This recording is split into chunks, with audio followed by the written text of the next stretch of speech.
3 weeks ago, I did a ramp test on Swift to estimate my FTP. And I really appreciate all the love below the video.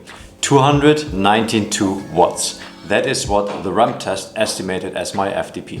But here's a question. Can I actually hold this for a full hour? As most people don't want to suffer for a full hour, I thought this is my job to help us all out to understand if a ramp test is really accurate.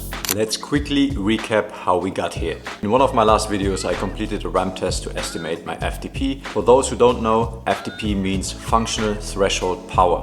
It's the maximum power you can theoretically sustain for a full hour. The ramp test calculates this by taking 75% of the last minute of your full effort in the ramp test.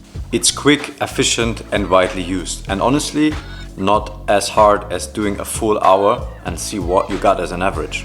But some of you in the comments were skeptical about the ramp test. So I started questioning myself. Is that number really accurate? I'm still on 71 kilograms at 183 centimeters of height, which means 292 watts put me at 4.2 watt per kilogram.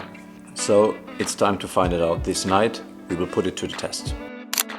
But before that, we really need to get rid of the Christmas tree as it's mid of January already.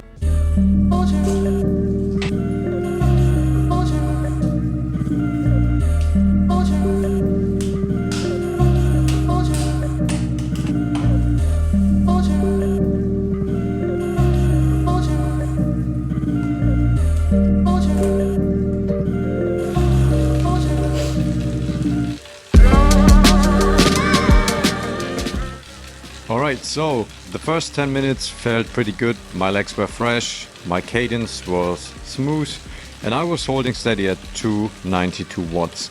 I put my Swift trainer, my Wahoo Kicker Core, into ERG mode. That means that it is constantly holding the watts for me and I don't need to shift gears or react on the route. My heart rate stayed around 150 to 160, so cardio-wise I wasn't even close to maxing out. I mean, it's still the beginning, but as the minutes kicked by, the real challenge became clear. This wasn't about my lungs or heart, it was more about the legs. Keeping that constant pressure on the pedals was brutal. It's not about spikes of power, it's about grinding it out, and eventually, from minute by minute, it felt more stiff. And we are now 20 minutes in, and this is like a regular FTP effort you would do in training. Now you would relax, but I needed to continue, and that was the real challenge. Even mentally, looking at the clock every minute felt like 5 minutes. I was thinking about giving up multiple times, about stopping, no one's watching. After 40 minutes, I hit a point where I had to stop. Not because of lactate buildup or a heart rate spike, I just couldn't push the pedals anymore. I need to refill my water, stretch my left calf for a minute. Obviously, of course, then I jumped back on to finish the hour. Even my Swift decided to get lower quality after some time. Kinda was a good symbol to what I felt. So I would say I keep the last 30 seconds to speak for themselves, and then we talk about my learnings. I felt blessed when the flex went civil, and this year, man, I wanna see it triple. Pray more, say less, that's official. It made me walk or the talk like it's minor. One call and it's like tear my eyes up. You thought Gucci would bless your life up. My kind of drips from a different designer. New style and I love it. Man, I'm jetting off quick with the cuzzy. When they set new heights, we fly above it. It's a miracle, you see the way I sit the ground running. He don't set my pace, no when I meet. No, more time flex on a bass, the melody. Well, that's my life, that's right, that's LV. I'ma be a blessing, right, for the legacy. I'm blessed.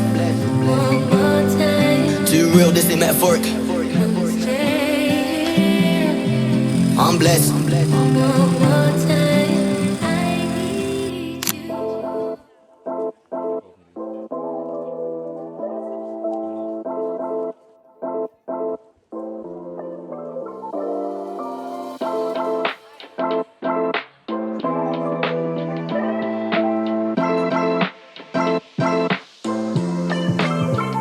Okay, it is the next day and let's dig into how accurate the ramp test really is.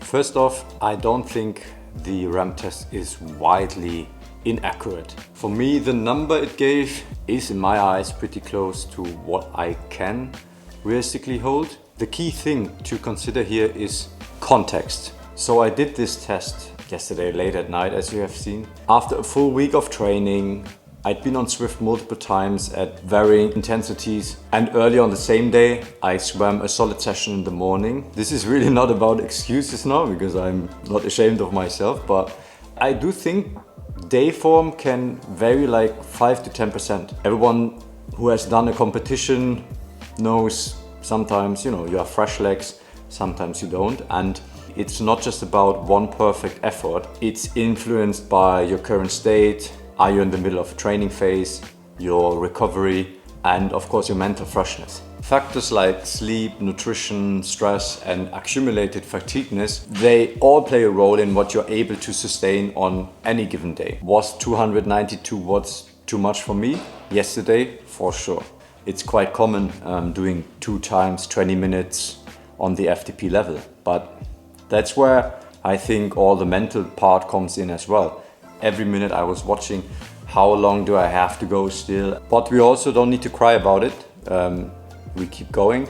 And I think in general, I would definitely affirm that a RAM test is quite accurate. What this test also highlighted is that the RAM test isn't without limitations.